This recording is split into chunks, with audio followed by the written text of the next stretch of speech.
କ୍ଷମା ତାକୁ କର ଯିଏ ଅଜାଣତରେ ଭୁଲ କରିଛି, ତାକୁ ନୁହେଁ ଯିଏ ଚତୁରତାର ସହ ଜାଣି ଜାଣି ଭୁଲ କରନ୍ତି। ଯନ୍ତ୍ରଣାର ଓଜନ ନାହିଁ, ତଥାପି ଯନ୍ତ୍ରଣାକୁ ବହନ କରିବା ଖୁବ୍ କଠିନ ହୋଇଥାଏ। ପୃଥିବୀ ରଙ୍ଗ ବଦଳାଏ, ସୂର୍ଯ୍ୟ ବୁଡ଼ିଗଲେ ଏବଂ ମଣିଷ ରଙ୍ଗ ବଦଳାଏ ତାର ସ୍ୱାର୍ଥ ସରିଗଲେ। ଯଦି ଆପଣଙ୍କ ପାଖରେ ଏହି 7ଟି ଗୁଣ ଭିତରୁ କିଛି ବି ଥାଏ, ତେବେ ଆପଣ ଜୀବନରେ ଦୁଃଖୀ ନିଶ୍ଚୟ ହେବେ।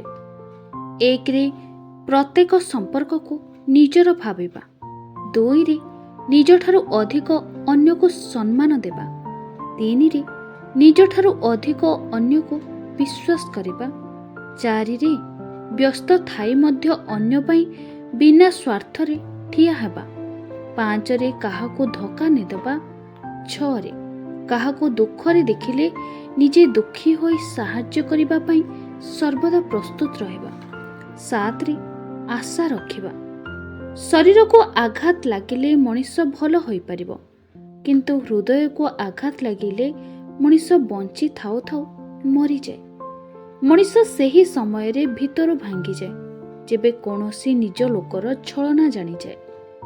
ତୁମେ କାହା ପାଇଁ କେତେ ବି ଭଲ ହୁଅ ନା କାହିଁକି, କେତେ ବି କାମ କର ନା କାହିଁକି, ଦିନେ ନିଶ୍ଚୟ ପ୍ରମାଣ କରିଦେବ କି ତୁମେ ଖରାପ ବୋଲି। ନାରୀକୁ ସମ୍ମାନ ଦେବା ଆବଶ୍ୟକ, କାରଣ ନାରୀ କେବେ ବୋଝ ହୋଇନଥାଏ, ବରଂ ପରିବାରର ବୋଝ ଉଠାଇଥାଏ, କେବେ ସ୍ତ୍ରୀ ହୋଇ ତ କେବେ ମା ହୋଇ। ଆଜିକାଲି ଆଘାତକୁ ନୁହେଁ ଆଜ୍ଞା, ଲୋକଙ୍କୁ ନିଜର କରିବାକୁ ଡର ଲାଗୁଛି। ତିକ୍ତତା ନଥିଲେ ବନ୍ଧୁତା କ'ଣ, ଝଗଡ଼ା ନଥିଲେ ପ୍ରେମ କ'ଣ, ଆଉ ପ୍ରେମ ନଥିଲେ ସମ୍ପର୍କ କ'ଣ?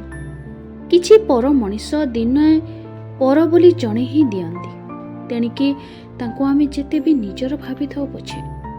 କେହି କାହାର ସୁଖ ଦେଖି ଈର୍ଷା କଲେ ତାର କେବଳ ଈର୍ଷା ବଢ଼ିନଥାଏ, ତାର ଦୁଃଖ ବି ବଢ଼ିଥାଏ।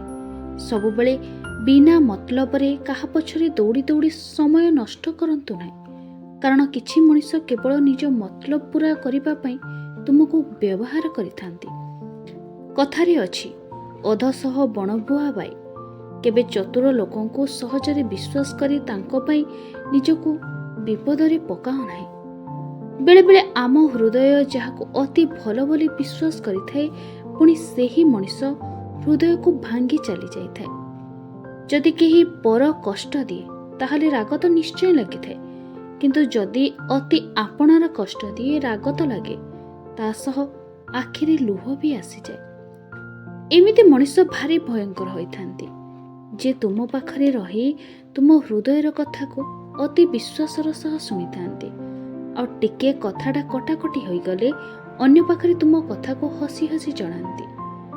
ଡିଜିଟାଲ ଯୁଗର ଗୋଟିଏ କଥା, ମୋବାଇଲ ଏତେ ନିଜର ହୋଇଗଲା କି ମଣିଷ ପାଖରେ ଥାଇ ପାଖ ସମ୍ପର୍କକୁ ଭୁଲିଗଲା।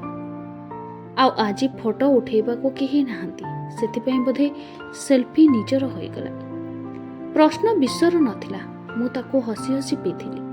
ଲୋକଙ୍କୁ ତ କଷ୍ଟ ସେତେବେଳେ ହେଲା ଯେବେ ମୁଁ ବିଷ ପିଇକି ବଞ୍ଚିଗଲି।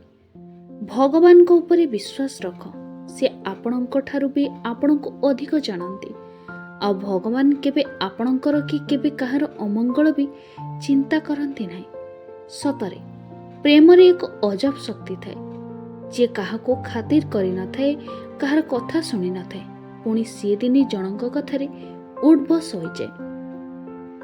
ଯଦି ଜୀବନରେ କେବେ ସୁଯୋଗ ମିଳେ, କାହା ପାଇଁ ଶ୍ରୀକୃଷ୍ଣଙ୍କ ଭଳି ସାରଥୀ ହୁଅ, କେବେ ବି ଶଙ୍କୁନି ଭଳି ସ୍ୱାର୍ଥୀ ନୁହେଁ। ନିଜର କହି ଆପଣ ଦେଖେଇ ହେବେ, ପ୍ରତ୍ୟେକଟି ଦୁଃଖ ସୁଖକୁ ବାଣ୍ଟିକି ଚଳିବେ। ଯଦି କୌଣସି ବି କାରଣ ପାଇଁ ହଠାତ୍ କଥାବାର୍ତ୍ତା ବନ୍ଦ ହୋଇଯାଏ, ଛୋଟ ମୋଟ କଥାରେ ସମ୍ପର୍କ କଟିଯାଏ, ସେହି ମଣିଷ ତୁମର ଏତେ ଭୁଲ କାରବାର କରିବେ, ତୁମ ବିଷୟରେ ଏତେ ଖରାପ କରି ଗପିବେ, ତୁମେ ବିଶ୍ୱାସ ବି କରିପାରିବ ନାହିଁ କି ସିଏ ତୁମର ଦିନେ ନିଜର ଥିଲେ ବୋଲି।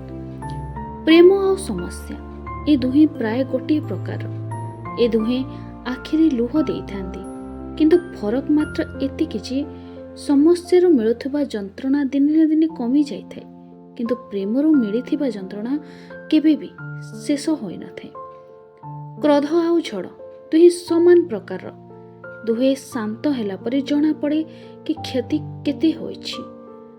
ପ୍ରେମ ସିଏ କି ପ୍ରେମ ଯେଉଁ ପ୍ରେମରେ କଷ୍ଟ ହୁଏ ନାହିଁ, ହୋଇପାରେ ଆକର୍ଷଣ ଯେଉଁଠି ମିଶିଗଲେ ସରିଯିବ। ହେଲେ ଯଦି ହୋଇଥାଏ ପ୍ରେମ, ମିଶ କି ନ ମିଶ, କଥା ହୁଅ କି ନ ହୁଅ, ଟିକେ ବିଚ୍ଛେଦ ହୃଦୟକୁ ଜାଳିକି ରଖିଦେବ।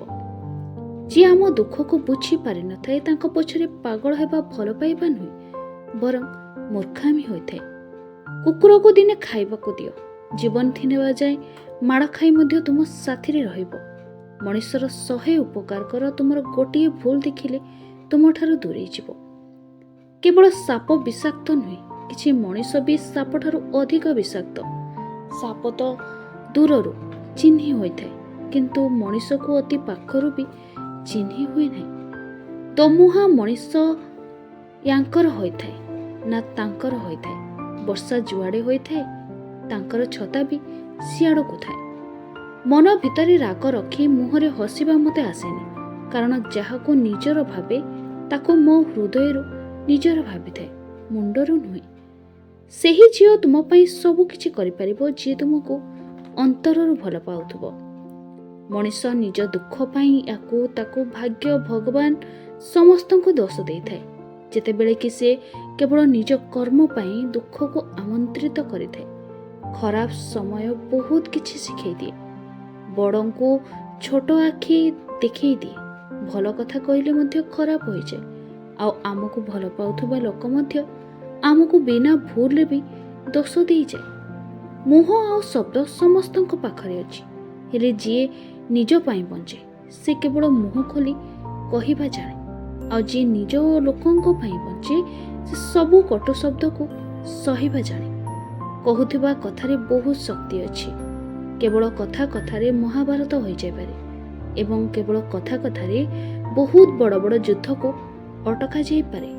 ଯେତେବେଳେ କେହି ଆପଣାର ଆଘାତ କରେ, ସତରେ ହାତୁଡ଼ି ପ୍ରହାର ଠାରୁ ଅଧିକ କଷ୍ଟ ଦେଇଥାଏ, କିନ୍ତୁ ଶବ୍ଦ ବିଲକୁଲ ବି ହୁଏନି। ଯଦି ଆପଣଙ୍କୁ ଏହି ଭିଡ଼ିଓଟି ଭଲ ଲାଗିଥାଏ ତାହେଲେ ନିଶ୍ଚୟ ଲାଇକ୍, କମେଣ୍ଟ, ସେୟାର, ସବସ୍କ୍ରାଇବ୍ କରିବାକୁ ଜମା ବି ଭୁଲିବେ ନାହିଁ। ଜୟ ଶ୍ରୀ କୃଷ୍ଣ।